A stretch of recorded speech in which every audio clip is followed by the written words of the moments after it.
Evet, başlayalım mı? Ama önce konumuzu arıyoruz tabii ki. Aracımızı hareket ettirmeden evvel.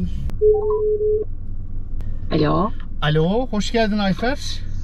Merhaba, hoş bulduk. Hoş bulduk. Biraz gerildik mi, heyecanlandık mı? Yani heyecan olur bizde ya, niye gerilelim? Ben tabii tüm gerilme demeyelim de bazı durumlarda hani vücudumuz ağrır eder ya, muskalin denen bir krem ya da aşı iğne yaparız, kas gevşetici. Ben de onu kelimelere dökmeye çalışayım. Nasılsın, iyisin? İyiyim, sen nasılsın? Yolunda mı her şey? Ben de iyiyim, teşekkür ederim. Arabamı hareket ettirdim. Evet, başlıyoruz. Ayfer derdi yok. İnşallah soy ismin gibidir hayatım diyeyim ama. Yani ne yazık ki diyelim ama yine en azından o soyadın verdiği bir şey var. Bir o, nasıl diyeyim, güzel, dert olmayış hali diyelim. Wow, süper. Daha iyi, fena değil yani. Senin Benim de iyi, aynen. Seni şöyle tanıtmak istiyorum ama fashion designer, yani Türkçe'ye çevrilmiş hali moda tasarımcısı olarak zaten yaptığın işte bu özel bir kurumda çalışıyorsun. Kurum ismi verebilirsin, sıkıntı yok. Bedava reklam diyelim. Tamam. Ekleyeceğim bir şey olur mu? Yani moda tasarımcısı hani en üstü mü oluyor bu sektörde, tekstil piyasasında? Ya işin başladığı yer oluyor diyelim. Oh. Aynen. Ama şimdi okuldan da zaten tanışıyoruz. Moda tasarımı, güzel sanatlar mezunu olduğum için aslında böyle bütün sanatın içinde bir okuldan ve bir sürü farklı disiplinin olduğu bir yerden çıktığımız için sadece hani moda ve tekstille uğraşmıyorum aslında. Wow, süper. Ama yaklaşık, evet. Ama tabii ki hani böyle ana branşım ve iş olarak yaptım. Dediğim gibi senin de özel bir şirkette, hani iyi giyinmek herkesin hakkı sloganımız. Şirkette diyeyim, aynen. Harika. Yaklaşık 15-18 yıldır hani oradayım zaten. Farklı yerlerde de çalıştım. Oo, maşallah. Ama bunun dışında da kendimi hani beslemek için de hem de hani kendi yaptığım işe de bir anlam katması için seramik yapıyorum mesela, sulu boya yapıyorum. Hatta bunları da böyle ilerletiyorum. Hala da bütün hayatımın hani hafta sonları falan zaman da ayırdığım farklı işler gibi diyebilirim. Anladım. Yani sanatın okul yıllarından kalma diğer ilgilendiğimiz, sevdiğimiz branş tırnak içinde onlar da yapıyoruz. Bir şekilde tabii ki normal ana master dediğimiz branşımıza da bir besin kaynağı oluyor bir anlamda. Esinlenme vesaire. Vallahi harika. Aynen. Güzel. Aynı zamanda anneyiz. Evet, bir tane erkek çocuğum var, 9 yaşında. Maşallah. Dünya tatlısı. O da zaten, o da bir şey gibi, sanat eseri gibi bir birey yetiştirmek, onunla büyümek. Gerçekten bir sürü şey ona öğretiyorsun. Sen ondan çok şey öğreniyorsun. Çünkü çok taptaze bir zihin. Böyle pırıl pırıl, böyle bazen bir şey diyor, diyorum Allah Allah, evet falan, ya da bana bir şey diyor. Bunu mu demek istedin anne diyor falan, böyle. Çok keyifli. O süreç de çok güzel kesinlikle. Süper, maşallah. Ben giriş Teşekkür yapmadan ederim. önce rica ederim. Şeyi sormak istiyorum. Yani izleyiciler de haklı olarak sorur. Şimdi moda tasarımcısı dedik ama sertifika veren bazı programlar var. Stilist, modelist. Bunlar ya alt Evet. branş demek istemiyorum ama nerede konumlandırıyor? Hiyerarşi anlamında da demeyeyim ama işin ucunda hiyerarşi oluyor tabii ki. Yani onlardan çıkan işler senin önüne geliyor. Yani verdiğin briefler doğrultusunda tabii ki bir tasarım, bir şey de yansıtıyorsun. Onlar da işin teknik kısmı mı yoksa tasarım kısmı da var mı bu stilist ve modelistlerde? Bu tür okullardan mezun insanları mı diyorsun? Yok. Hani oradan çıkanların yaptıkları gibi mi demek istedi? Hayır, yani sertifika programları vardır. Hani hep böyle internette karşımıza gelir, işte şu kadar garanti maaş bilmem ne, modelist ya da stilist. Daha doğrusu modelist ve stilistin anlamını sormak istiyordum sana. Tamam. Bu aslında iyi bir noktaya bence değindin. Çünkü ikisi bu piyasada da çok karıştırılan bir şey. Hatta ben işte okuldan mezun olduğum zaman hani modelist misin falan diyorlardı. Modelist dediğimiz şey işin kalıp kısmını yapan. Hani ne bileyim, ben bir gömlek tasarlıyorsam Tamam. Ya da bir pantolon tasarlıyorsan bunun kalıplarını hazırlayan kişi ve bunu yani dikimini sağlayacak o malzemeyi, o kalıbı çıkartan kişiye verilen isim. Tamam. Stilist dediğimiz aslında artık bu da tasarımcı oldu. Eskiden hani güzel sanatlardan mezun olunmuyordu ya da böyle okullar da hani yoktu. O yüzden böyle daha stilist, bir şeyi stilize etmek, aslında hani tasarlamak, ama şimdi hani bunun da anlamı daha çok tasarımcı olarak gibi söyleniyor. İkisi aslında birbirinden ayrı ama işin başlangıç noktası benim olduğum kısım gibi. Bir ürünün ilk başladığı nokta, gidip hani ben işte bir sürü trend araştırmaları yapıyorum, bunun için böyle dünyaca kabul görmüş trend otoriteleri var, WGSN gibi ya da işte böyle Kolosal ya da Coloro gibi böyle bütün dünyada renkleri falan belirten işte Pantone dediğimiz şeyler var. Buraları da işte bütün rakiplediğimiz markaları, her şeyi araştırarak işin bir işte gömleğin oluşumuna karar veriyorum. Diyorum ki böyle bir model olacak mesela. Buna karar verdikten sonra da modelist dediğimiz ekip, hatta garment teknolog, bunu böyle daha büyük ekipler falan da yapıyorlar, daha büyük firmalarda. Modelist dediğimiz bölüm, grupta bunun kalıbını çıkartan ekip ve insanlar. Anladım. Ya şeyi de sormak istiyorum. Hazır senin gibi birikimli bir insanı bulmuşken, ya şimdi işin içinde sağlık boyutu da var. Yani kıyafet tabii ki alışkanlığımız, markayla kurduğumuz iletişim bağlamında ya da ne kadar marka bizden kuruyorsa bir ürünü satın alıyoruz. Yani iç giyim de olabilir, iç çamaşır da olabilir, normal bir kıyafet de olabilir. Yani kot pantolon da olabilir, işte kışlık ya da yazlık neyse. Ya burada kullanılan malzeme sonuçta organik değil. Organik olanlar da var ama bir kimyasaldan geçiyor öyle ya da böyle. İzleyicilerin de böyle anlayabileceği dilde ne kadar sağlıklı? Ya aslında hani işin başlangıcı pamuk, aslında sağlıklı bir şey ama tabii ki bir yani çok hızlı bir tüketim olduğu için tamamını bu pamuktan hani yapmak artık mümkün değil. Ama bu doğadaki nasıl diyeyim, geri dönüşümle beraber aslında uzun süredir bu su tüketimini işte ya da birçok kaynakların hani azaldığını fark ettiğimiz için bir sürü böyle uygulamalar oluyor. Birçok firma da bunları uygulamaya da başladı aslında. Geri dönüşülmüş işte plastik, geri dönüşülmüş işte pamuk, polyester, böyle bir sürü malzemelerin artık böyle geri dönüşmüş halleri var. Daha sağlıklı halde yapılmaya çalışılıyor. Bunun dışında da birçok firmada böyle laboratuvar analiz ekipleri var. Bu uygun işte bunun üzerine kullanılan hani ipliğinden geçtim. Mesela bir sürü baskılı işler var mesela ya da böyle çiçekli baskılar ya da çocuk ürünlerindeki baskılar falan. Bunların sağlığa zararlı pigmentlerden, boyar maddelerden olup olmadığını kontrol eden ve bu testlerden farklı böyle onay sistemleriyle geçen üretim şeyleri var, skalaları var. Aslında çoğuna sağlıklı demeliyiz. Çünkü vücudumuza giydiğimiz şeyler o kadar sağlıksız diyemem. Birçok firmada artık bununla ilgili hani çok duyarlı. Bir sorum daha var. Aklıma Tabii gelirse ki. az önce sen söyleyince. Yani şunu anlıyoruz o zaman değil mi? Moda tasarımı evet yani başa koyduk. Ama işin içinde çoklu bir ekip bir yapı var. Yani sağlıktan mesela soru sordum. Sen de çok güzel sağ olasın izah ettin. Yani atıyorum bir kumaş alındı. Onun bile sana gelme evresine kadar bir sürü şeyden geçiyor. Tabii galiba ki. Ya hatta bölüyorum lafını. Mesela doktorlarımızın giydiği ürünler falan, bunların hepsi de aslında moda tasarımı. Hani onların yaptığı ya da giydiği ürünlere de işte antibakteriyel özellikler. İşte ne bileyim bir kayak sporu yapıyorsun. Su iticilik ya da işte hava geçirme hani ya da ter ısı yalıtımı, bir sürü böyle farklı kaplamalar da yapılıyor. Baktığın zaman pamuk, polyester en ana malzeme karışımından. Ama bunların üzerine yapılan bir sürü farklı kaplamalarla da bu özellikler kazandırılıyor. Anladım. Vay be. Vallahi Çok geniş sektör. Bilmediğimiz şeyler. Yani ara aklına gelirse paylaşırsan örneklerde çok mutlu Tabii oluruz. ki. Ben her programda olduğu gibi yine bir minik bir girizgah yapayım. Daha çok başlarda olduğumuz için. İş bu emre usulen bir formatı açıklamak, akılda kalıcı olma anlamında bir tanımla yapıyorum. Ama ondan da önce bir daire tipi soru setlerimiz var. Yani uğraş verdiğin alanı nasıl bir evde konumlandırıyoruz? Aslında işin özü o. 1+1'de mi, 2+1'de mi, villada mı, apartmanda mı gibi. Ama ondan da önce ben bir ev tanımı yapayım istersen. Olur.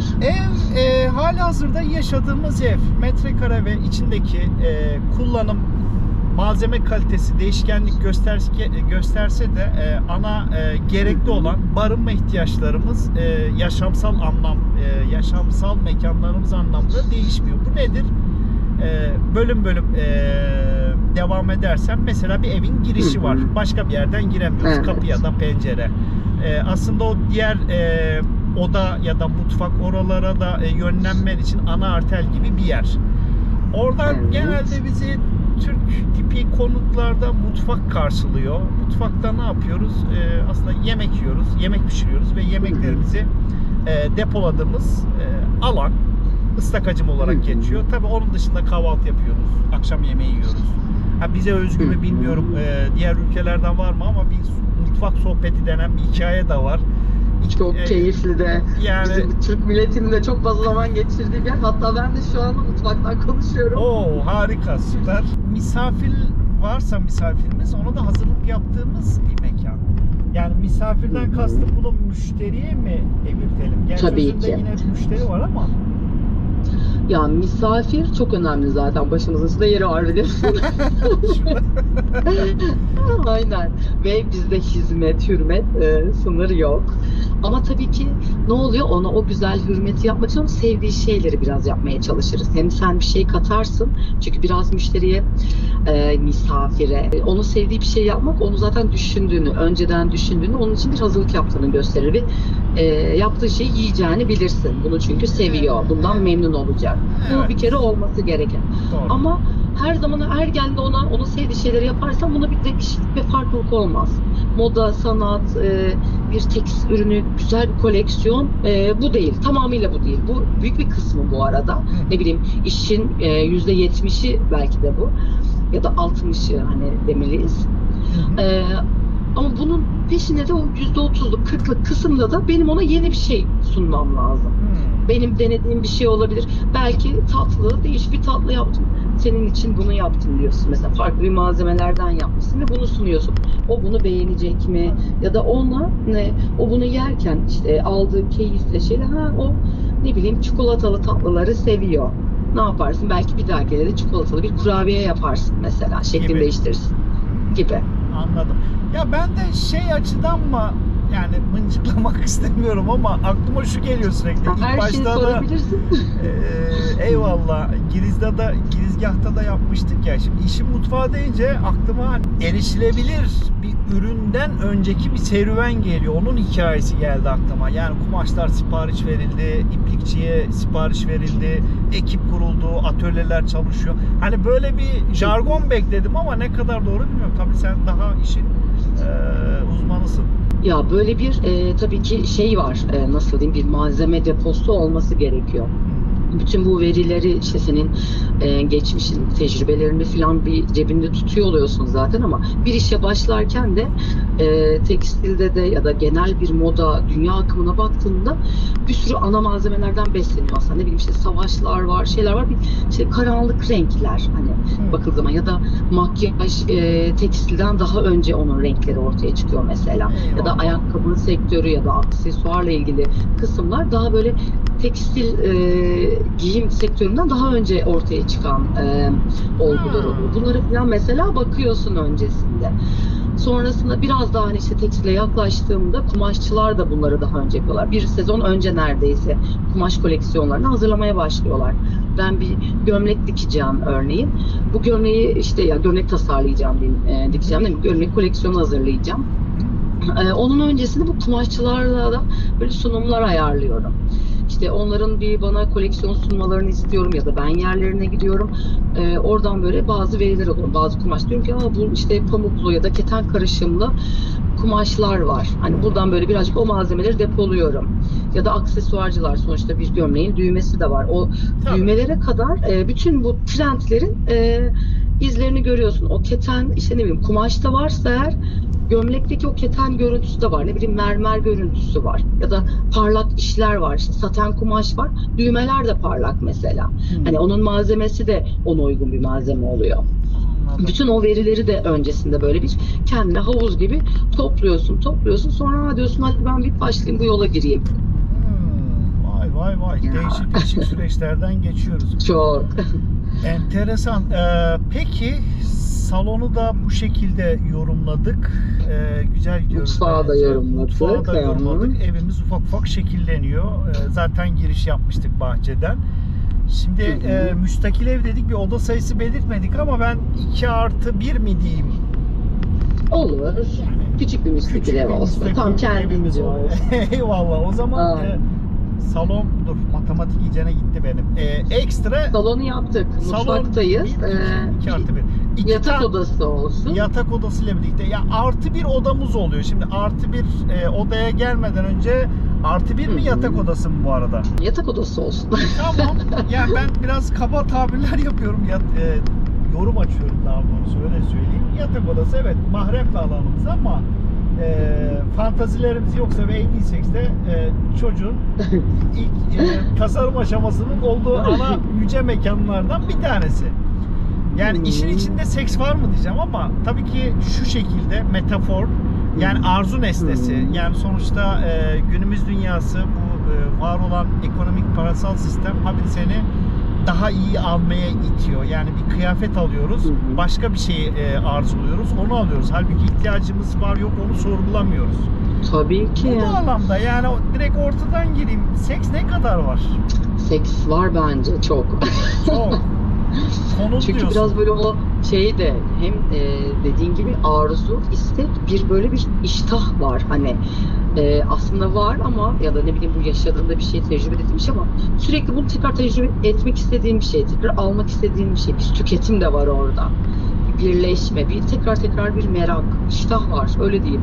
O var, bir Ne de bileyim, lafını balla keseyim. Ya eskiden hatırlıyorum. Eskiden dediğim yaşı da belli etmeyeyim kendimin ama bundan mesela 20 sene önce yazlık kışlık denen bir sezon kavramı vardı. Şimdi mevsimsel bir şey mi bu, tüketim mi?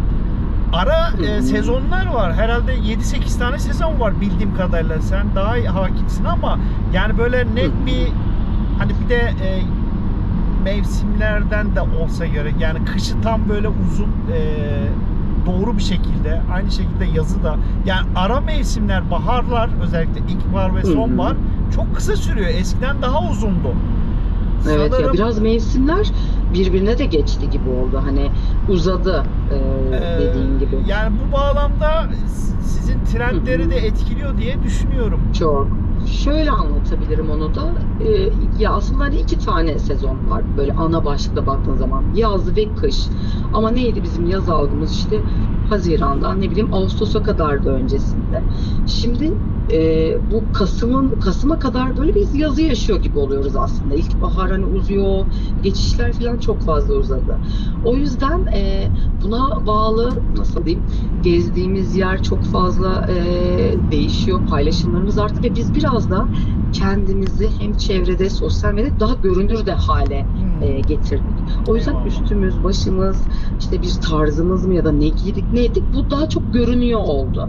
Daha az işte 2 tane montumuz varken eskiden şimdi ne bileyim 10 tane montumuz var bakıldığında. Çünkü her mekana giderken böyle bir değişik de görünmek istiyoruz. Ya da tabii ki o ne giydiysek biraz hem ruh halimizi yansıtıyor hem bizi, karakterimizi yansıtıyor hem de güzel görünme şeyimiz var, halimiz var.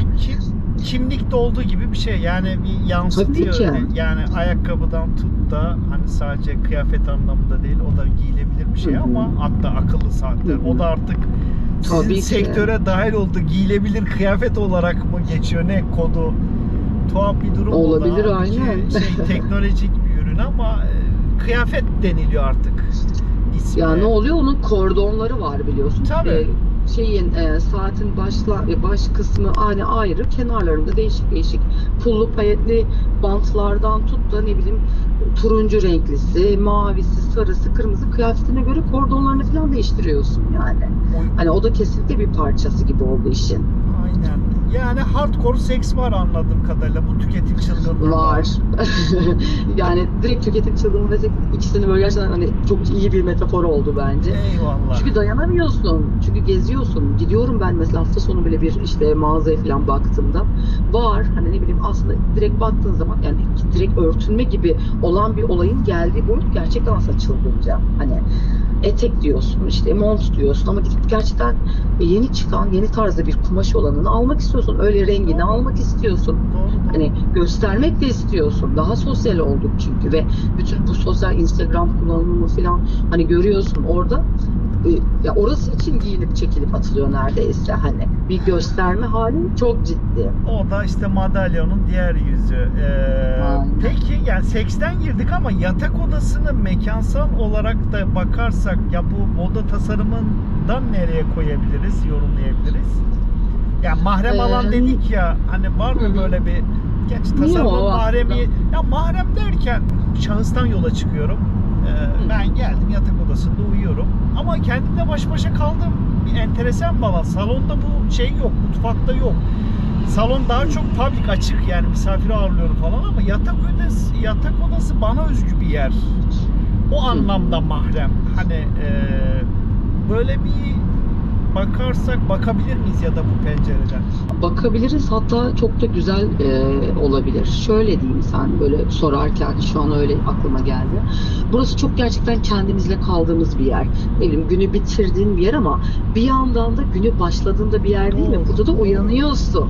Hani hem o günü kapatıyorsun, çok güzel, işte çok güzel bir gün geçirdin ya da işte ne yaşadıysan hani böyle iyi kötü her şey. Hayat güzel zaten. Öyle güzel de bakarak böyle biraz hani şey yapmak lazım.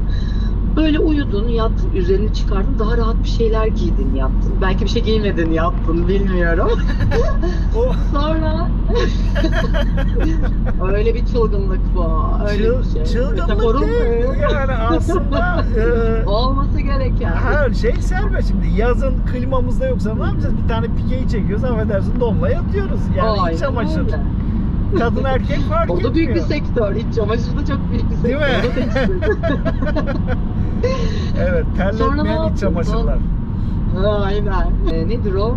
Sonra burada uyanıyorsun da aslında çok yeni, taptaze bir güne de merhaba dediğin bir yer. O ışığın o pencereden girdiği böyle mükemmel yepyeni bir gün. Hani ne yapıyorsun? Burada mesela dolap da var. Bu senin koleksiyonun mesela. Doğru. O dolapta o gününü giyeceğin, senin ruh haline de işte eşlik edecek. Ne bileyim, o gün bir toplantın varsa, bir görüşmen varsa, bir date'in varsa, neyse hani ona da şey yapacak öyle parçaları seçtiğin kocaman bir dolabı açıyorsun. Ne bileyim işte eteklerinde var, elbisen var, pantolonun var. Güzel de bir gardolap.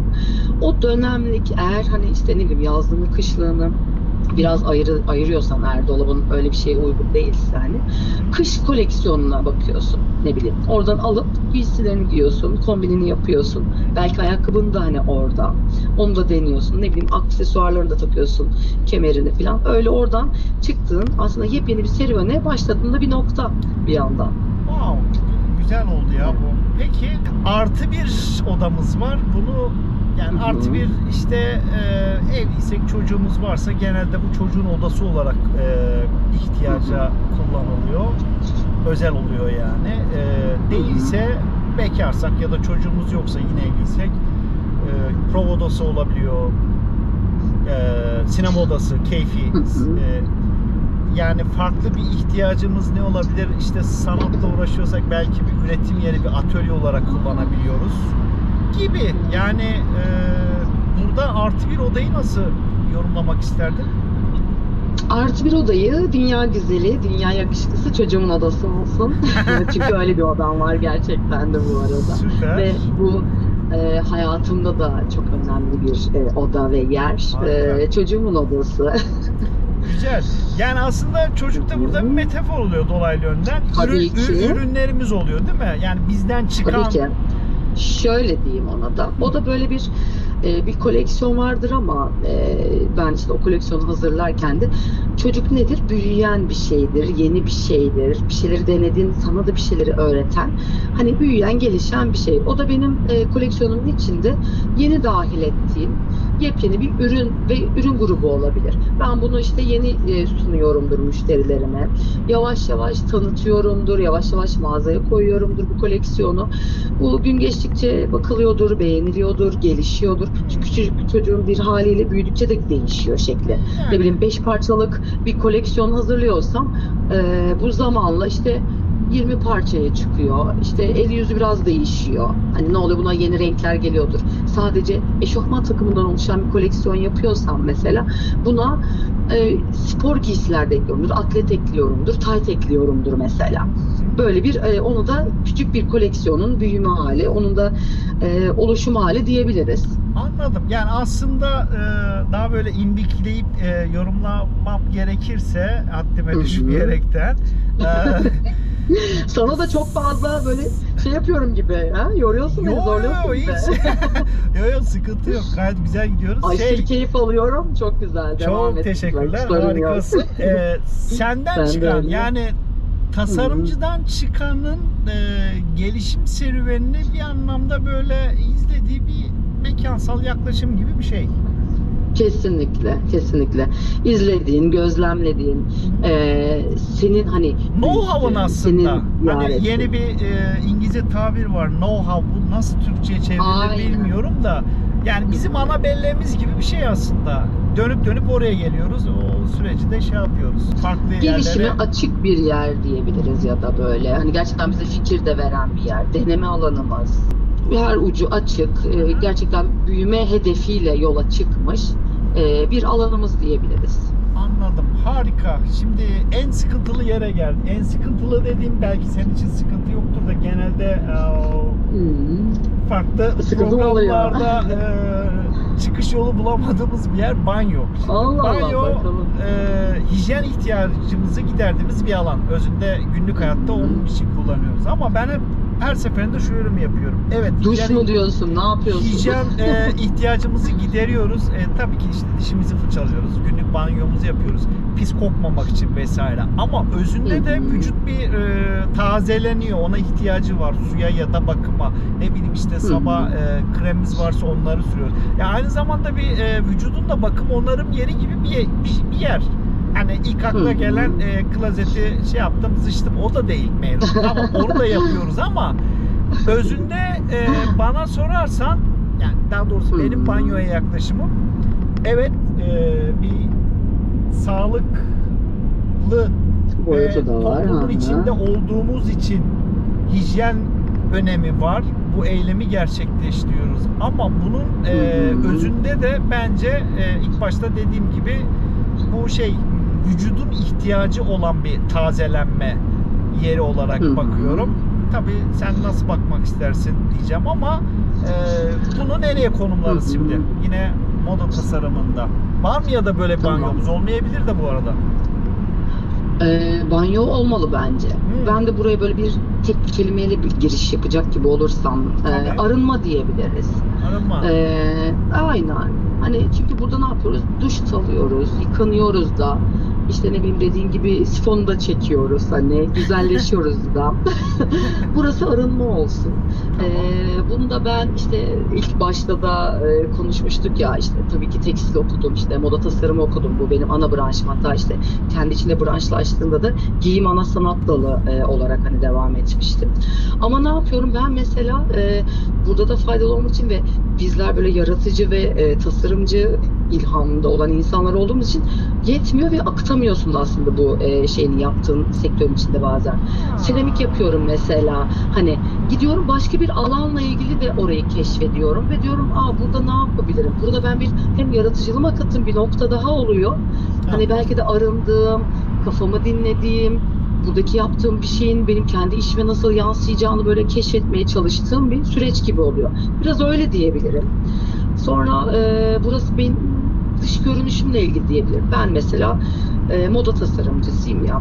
Eğer bunu konuşmayı görüntülü bir yerde, platformda yapıyor olsaydı da benim giyimimin de biraz öyle görünüyor olması lazım. Tabii ki. Mesela ya da güzel de kokmam gerekiyor ya da ne bileyim o anın trendine göre ne bileyim kırmızı rujsa öyle bir makyajla olmam da gerekiyordu. Ona göre bir giysi ve kıyafetle de olmam gerekiyordu. Anladım. Hani böyle biraz arınma gibi, biraz böyle gerçekten kendimizi temizlendiğimiz. Biraz şey gibi, istihareye yatmak derler ya, yani bir şey çıkıyor ama yani eğrisini doğrusunu nihai doğru sonuca ulaştırmak için onunla yatıp kalkmak aslında işin özünde. Gibi. Ama bu arada Tabii da ki. arınıyorsun gibi. Aynen öyle.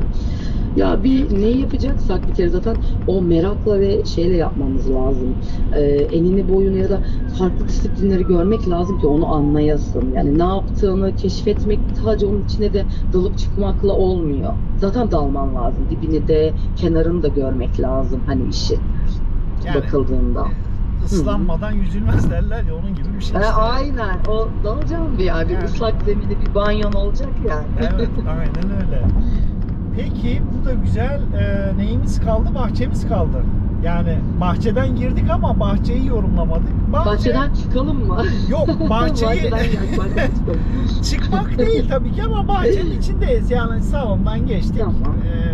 Yani salondan girmiştik bahçeye. Bahçedeyiz. Bahçede evet, genelde ne olur müstakil evlerimizde bize özel yine çevreye tabii ki duyarlı anlamında, eğer evcil bir hayvanınız olabilir de, o da bir güvenlik amaçlı Bahçede. demeyeyim ama genelde orada konaklatırız veya evin içine alırız. Ama onun doğası gereği de doğru olabiliyor. Neyse, bu tür şeylerden dayak yememek için bu yorumdan kaçayım ben. Yani Aynen, bu arada gerek bende de yok. 4 tane kedi var, 2 tane köpüşüm var. Ayrı konu da hassas Ay, konular süper. değil. Çok Ama hassas, aynen. Çok güzel ya. İyi ki var hayvanlarda gerçekten. aynen. İyi ki canlar diyeyim, canımız diyeyim.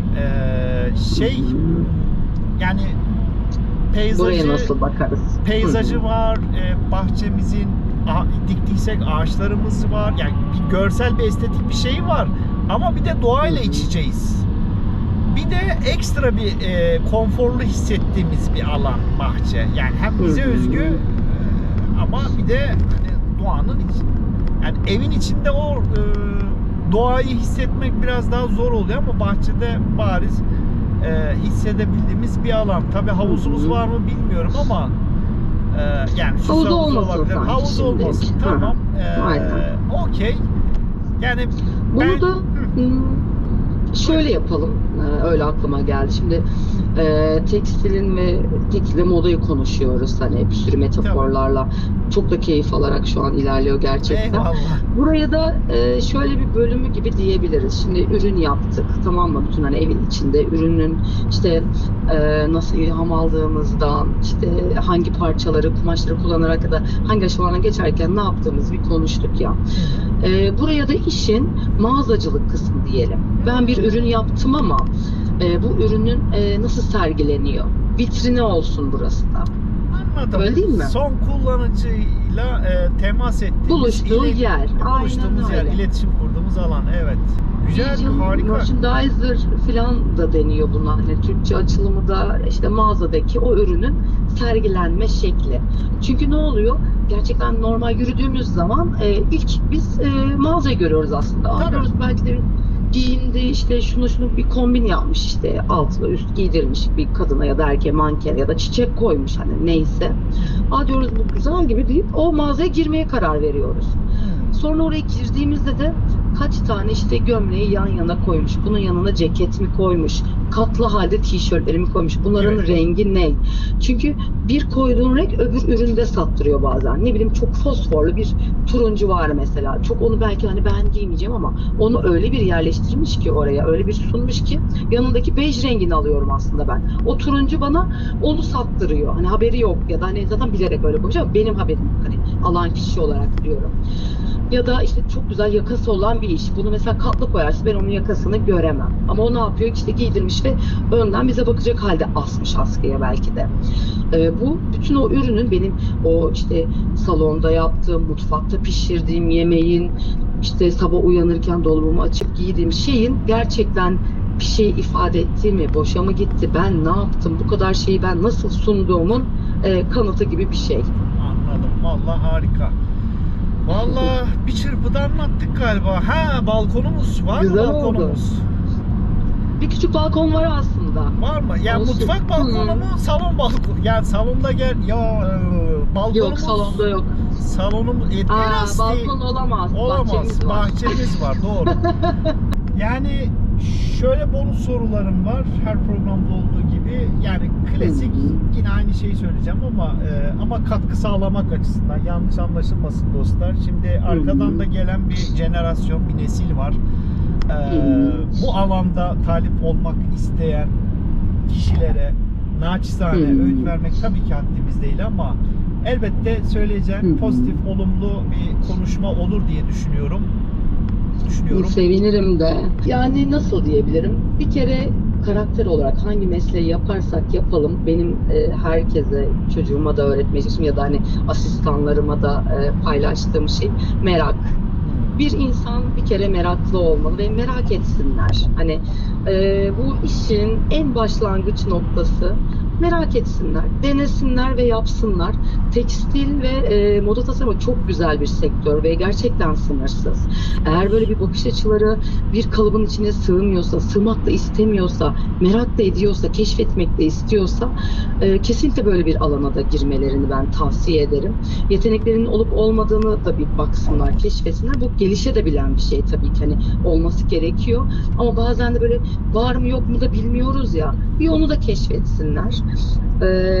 Takip ettikleri çok iyi bir ne bileyim fotoğrafçı olsun, hayatlarını ya da sözlerini sevdikleri bazı kişiler olsun, bunları takip etsinler, bunların ne yaptıklarıyla ilgilensinler. Hobi, bunlar belki de klasik şeyler olacak ama muhakkak birkaç tane hobileri olmaları lazım. Bence bir insanın, bir bireyin hani gelişimi için. Ve bir tarzları olsun, bir giyim tarzları olsun, bir kendilerini, çünkü bizim ne olursa olsun tabii ki bir insanın hani kişiliği ve karakteridir onu hani devamlı kılan, ama biz ne olursa olsun bir insana dıştan baktığımız zaman 3 saniyede onunla ilgili bütün fikrimiz gelişiyor aslında beynimizde. Hani buna bir şey koyuyoruz yani. Bunun devamında karakter, işte tecrübelerimiz ortaya çıkıyor. O yüzden güzel de görünsünler, güzel koksunlar, iyi görünsünler. Bunları diyebilirim. Harika. Son bir bonus sorum. Bu mesleğin zorluğu var mı? Mutlaka var. Çok zor. Çok zor. Yani çok katlanabilir bir şey mi, yoksa yani bu işe girmeyin mi falan diyorsun? Yok. Öyle bir şey söylemeyelim de, yani demek ki tolere edebiliyoruz. Mutlaka her işin zorluğu Tabii vardır. Kolay değil. Emek harcıyoruz, vakit ayırıyoruz. Know-how'a görüyor ama günün sonunda hiçbir şey için zor diyemeyiz ya. Yani nasıl, ya da her şey zor ya da değil. Bu birazcık bizle ilgili bir şey. Bir kere severek ve isteyerek zaten bu yola girmek lazım. Ben çok isteyerek okuduğum bir bölümdü ve çok isteyerek çalışıyordum. Çünkü ben çalıştığım şeyden keyif almak istiyordum. Hani böyle hep de derler ya, klişe de bir şey, hayatından çalmış olmayasın diye. Tabii, çünkü hani devamının olacağı bir şey. Ve yani sürekli gelişen bir şey. Sadece burada zorlu kısmı gerçekten çok takip etmek gerekiyor. Algılarının çok açık olması gerekiyor. Ne bileyim işte, ben her hafta sonu ya da şey olur, o mesleki deformasyon mu dersin ona, birinin, yani bakıyorum insanların giysilerine de bakıyorum. Ne bileyim, bir ara böyle denim koleksiyonu yaptım, böyle bir hatırı sayılır bir dönemde. Aslında böyle, hatta böyle menşeim denim koleksiyonu falan. Böyle insanların böyle ceketlerin, pantolonları, pantolon ceplerine falan böyle gözlerimi dikip böyle baktığımı falan görüyordum kendimi bazen. Vay. Bir algılar açık olacak hani. Ama bunlar da keyifli. Yapmak istiyorsam eğer, hani zor gelmiyor. Bu çocuk yapıp onun her gece uyanması gibi, anladın mı? Mesela kimisi diyor ki ay hiç uyuyamıyorum ya. Sen işte çocuk yap da gör, hiç uyuyamayacaksın. Hayır, o çocuk ama iyi ki var ve ben uyanıyorum. Ben mutlu oluyordum yani gerçekten. Anladım. Öyle bir şeye sahip olmuşum.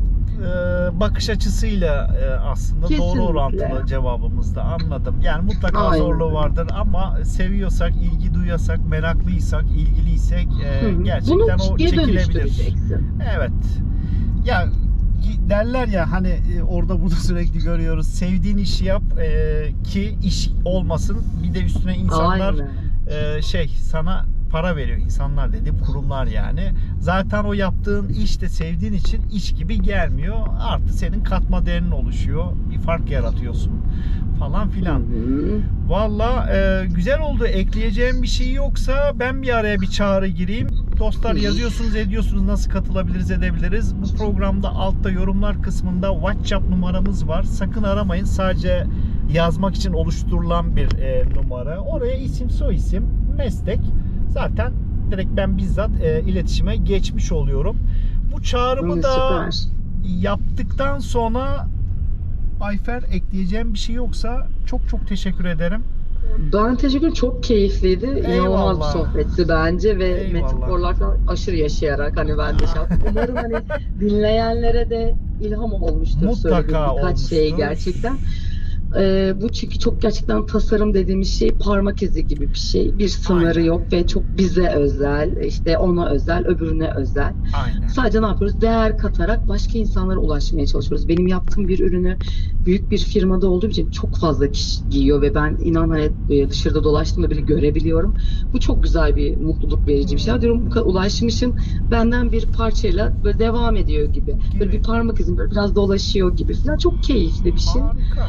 Eğer hani birilerinin kulağına bir su kaçırdıysak süper. Vallahi Ne oldu? mutlaka olmuştur. Ya aklıma gelmişken yani mesela işte sosyal medyadasın, böyle Reels'ları falan seyrediyoruz ya, böyle Reels'lar nedir anlamı? Yani minik teaser'lar. O yapılmış çekim, program ya da bölümle ilgili en heyecan verici ya da böyle en top dediğimiz şeyi böyle 3-5 saniye gözümüzün önüne sünerler ya.